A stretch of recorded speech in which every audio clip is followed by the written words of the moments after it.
Ngithanda ukuthi ke nginibingelele khona la kuZimi Live. Sengiphinde ngabuya ke futhi nezama telenovela. Hlala nami nje mbukeli ngikuzele nazo. Namhlanje ngiphethe kamathiza ozalo izinto nje okumele kuyilindele lapha kuZalo kulona ke leli week esikulona. So la ngizoqala ngendaba ke ethinta uNkunzi baveza ukuthi ke izobanzima ke izinto for yena kuNkunzi njengoba ke inkantolo izoyichitha ke appeal yakhe kuNkunzi. So kuzomphoqa kuNkunzi ukuthi keze nelinye ke icebo njengoba ke isicelo sakhe seappeal bazobeke besinqabile. Ngidlule ngelapha kwindaba ke ethinta uNkazimulo laba veza ukuthi ke uNkazimulo uzogcina ke ehlalisile lapha esihlalweni sayo ke inkosi eNdlende.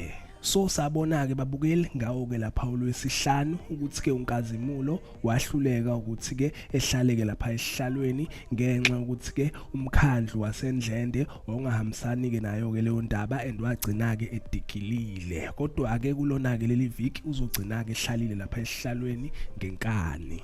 Endokunye ke mbukeli abakuvezile labaveza ukuthi ke uNkazimulo uzothola ukuthi ke uMbalenhle kade ke mbetreya and babeke sebeveza ukuthi ke uNkazimulo uzokwenza ke ihluku kuyena ke uMbalenhle. Ngidlule ngelapha kwindaba ke ethinta uNyawo noLili labaveza ukuthi ke uNyawo uzozama ukuthi ke khulume noLili ukuthi ke belungise izinto kodwa akuLili uzobe engafuni lutho and ke leyo nkulumo yabo ngeke iziphethe kahle. And baphinde baveza ke la ukuthi ke uMadongwe uzobe worried kakhulu ngoLili ngendlela ke enza ngakhona izinto nangesimo nje somqondo wakhe.